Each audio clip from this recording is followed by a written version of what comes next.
after this game, I think that they've got to go back in the room and make sure that this is protected in the schedule. Yeah, which they have not done. I think if this one like works out how I think it's going to work out, where it's going to be really good, they need to go back in the room and be like, "Hey, we messed up. We got to make sure this is a protected rivalry." Paul, are you a Game of Thrones guy? Were you? Oh yeah, absolutely. Okay, so Avery Johnson, very much like the prince who was promised, right? I mean, just this dynamic athlete who, if he puts it all together, is going to be a special player because of how good of an athlete he was. You've got him, and then you've really got like Rocco Becht, the prince who is not promised, because think about how Rocco Becht arrived into our lives. The Iowa State betting scandal put a quarterback front and center who we did not expect to see out there, right? This was not the guy I think that we all thought we were going to see. And now here we are sitting 3 seasons later, right? And last 2 years combined, he's thrown for 48 touchdowns, 17 picks, and he's thrown for nearly 7,000 yards. Yeah. And this is a guy where, like, he's got to get that. His dad played in the NFL? Was it? Yeah. Anthony Becht. Yeah. Anthony Becht. Right. Yeah. Not like massive, not a big bill, but like this kid's got a lot of experience. He's got some just the white guy adjectives. No, like he's like rascally to He's rascally. Yes. Like he's got a little bit of like, he reminds me a bit of like Drew Brees when he was young in his career, where, he's not big. Like, I remember I've met Drew Brees several times, and it stuns me like how this guy made it 19 years in the league being built like he was, right? Yeah. And like, but it's because they had this kind of like, devil may care attitude about things. And they enjoyed, like, he enjoys, like, sometimes I think he'd be like, after a game, they could beat Kansas State 45-2. Like, and he'd be walking to the locker room. They'd be like, great win. He'd be like, sick. Like he'd be like, great. But like, if the game was 27-24 and they won that game, he would just be like, rock and roll, baby. Yeah. This is what it's all about. Like, that's what I like about it. How many wins do you think Rocco Becht has in 2 years, Paul, as a starter? Probably not as many as I think, but 18. Let's see. 18. Well, it's not bad. That's 9 and 9. He's averaging 9 wins a year as a starter. Yeah. Guess what? We never thought this guy was going to be a starter. Like, he was behind the Hunter Deckers thing, and I forgot if he was third string or not, second or third string, whatever he was. Yeah. And he just emerged, and he's just like, he's good. Yeah. And the thing about it is that guys get better typically as they go along.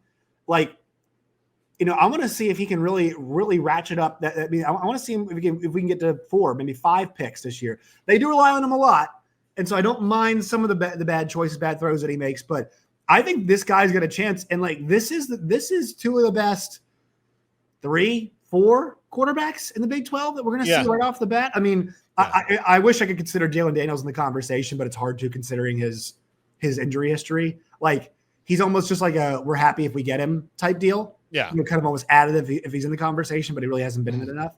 But man, this is a great quarterback battle. It's a great coaching battle. Chris Klieman versus Matt Campbell. I mean, it's about as good as you could ask for leading off the season. Like, this is not – there's no upstarts here. These are just good – these are really good coaches who have built really good programs. Lest we forget, Iowa State 1 game away from the college football playoff last year. I know Cam Ward only plays the first half, and they beat Miami in the bowl game. Like, Matt Campbell just keeps building badass teams at Iowa State. Yeah. And I can't wait to see these 2 teams, because it is – to me, I just saw an article. It's like 25 best rivalries in college football, and I'm not sure this one's up there. It has to be. It should be. We all know it is. It should be 26th if it's not. Like, well, you're right, Paul. They got to protect this thing. They've got to protect this thing. They got to protect it. Okay, real quick, a couple things before we go. I've released my top 25, and and it's the 5 spots a day until Monday. So Monday we'll find out the top 5 of that. I'm going to make a prediction to you about 2 other opening games. Okay. Texas and Ohio State and Clemson and LSU. Okay. One of those games will have a national championship participant in it. And it's not Texas and Ohio State. It's Clemson and LSU. I think the winner of that game winds up like building the momentum and rolling through, especially if it's Clemson, because their schedule's not quite as tough as LSU's is. But if LSU wins that game, it means that Brian Kelly is finally taken a step forward. Am I crazy to think that? No, I think you and I talked about this last week, that in terms of returning production, Ohio State and Texas were both in the hundreds. Yeah. And an interesting question, Paul, I really like to know is, and I think actually I maybe I should email Bill Connolly about this and see if I can get a response out of him.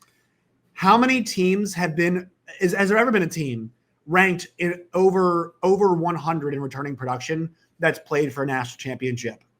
And I'd like to know in the college football playoff era if that's been the case, because I think that's what was your calculus? Was that a part of it? Because we really don't know about. And do you think Arch Manning's going to be good? I think he's going to be good, but I don't. I think it's going to be great, but that also means that everybody else, is everybody else going to be? Yes. Okay, you're putting a lot on just Arch. I think Arch is going to be fantastic. I think we're going to see 2 amazing Manning years that we know about at quarterback at Texas. I think we're going to see that.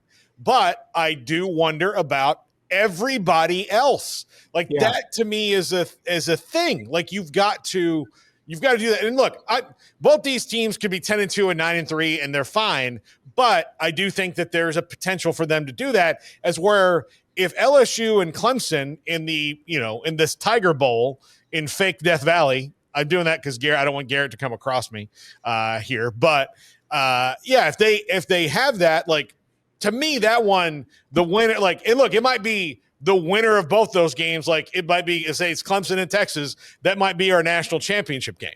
Honestly, your take might have been in danger this week because the Nussmeier thing was, everybody was freaking out. It sounds like he's okay though, right? Yeah, he just got a little bit of a tendonitis or something. Garrett sat in this room and cried for 45 minutes. Let's keep an eye on it. Let's keep an eye on it because it doesn't sound like it's as bad as it was talked about. But hey, you never know. There could always be something there at that. Yeah. Here's the thing. Coaches lie about injuries more than they lie about anything. Coaches lie about injuries more than Hugh Freeze lies about. No. Hey, he's good to go.